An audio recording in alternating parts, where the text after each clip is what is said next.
Intellectual functioning atau fungsi intelektual. Analisis IQ. Fungsi intelektual sebagaimana termasuk dalam laporan pengujian yang dibahas dalam kaitannya dengan organisasi kognitif. Bagian laporan ini cakupannya lebih banyak daripada laporan sederhana dari IQ score atau bahkan skor subtes. Pelaporan IQ nilai harus ditetapkan dalam konteks di mana mereka diidentifikasi, yaitu dalam hal tingkat intelektual dan tingkat persentil, dan sebagai bagian dari analisis yang membedakan pengelompokan subjenis individu dan keseluruhan hasil verbal versus kinerja. DSM dan rentang IQ tradisional. Dahulu, IQ dilambangkan orang bodoh dan idiot serta digunakan untuk menggambarkan kekurangan fungsi intelektual. Namun, istilah seperti itu tidak lagi digunakan. Psikolog sekarang lebih tertarik untuk menggunakan skor dalam hal rentang yang terdefinisi dengan baik. Mayoritas psikolog kontemporer mengandalkan skor rentang IQ sebagai alat untuk melaporkan temuan. Di sini terdapat tabel klasifikasi retardasi mental dalam DSM. Dalam DSM, tingkat intelektual yang dipertimbangkan yaitu ringan, sedang, berat, atau kategori keterbelakangan mental yang mendalam dinilai baik di luar IQ.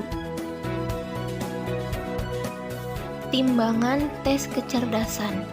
Tes kecerdasan utama yang digunakan oleh dokter dan pendidik saat ini adalah skala Wechsler dan skala Stanford-Binet. Yang pertama, skala Wechsler terbagi menjadi 3, yaitu 1. Wechsler Intelligence Scale for Children.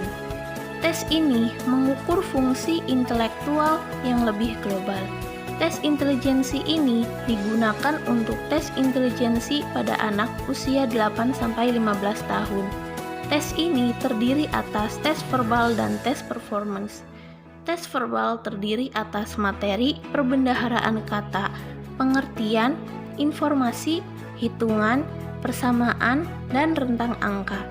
Sedangkan tes performance terdiri atas mengatur gambar, melengkapi gambar, rancangan balok, merakit objek, dan simbol. 2. Wechsler Preschool and Primary Scale of Intelligence. Sesuai dengan namanya, alat tes ini dirancang dan ditunjukkan untuk anak-anak pada usia sebelum masuk sekolah atau anak-anak yang ada pada tingkat taman kanak-kanak. Perkiraan usia dimulai dari 2 tahun atau saat anak mulai masuk ke taman kanak-kanak hingga umur 6 tahun saat anak mulai masuk ke sekolah dasar. Alat tes ini bertujuan untuk mengetahui tingkat kecerdasan anak secara keseluruhan serta dapat juga digunakan untuk mengidentifikasi karakter, keterlambatan, atau kesulitan anak tersebut. 3. Wechsler Adult Intelligence Scale Revisit. Tes ini digunakan oleh orang dewasa usia 16-75 tahun atau lebih. Pelaksanaan tes ini dilakukan secara individu.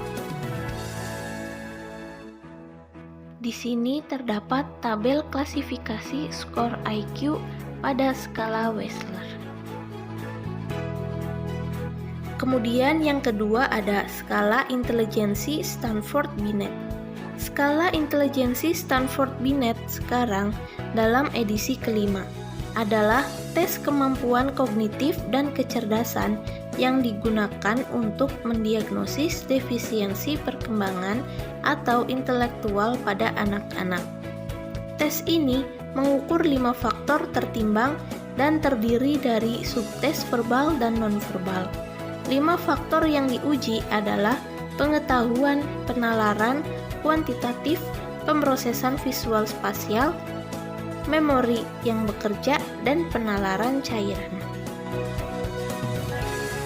Di sini terdapat tabel klasifikasi Stanford Binet. Verbal dan kinerja IQ. Tes kecerdasan yang disukai oleh kebanyakan dokter adalah skala Wechsler. Pada skala Wechsler, kinerja verbal dan kinerja IQ memiliki berbagai implikasi dalam analisis keseluruhan hasil tes. IQ verbal yaitu kemampuan anak dalam memahami dan menggunakan bahasa. Sedangkan IQ performance yaitu kemampuannya dalam memahami dan memecahkan masalah sehari-hari yang tidak terlalu berhubungan dengan bahasa.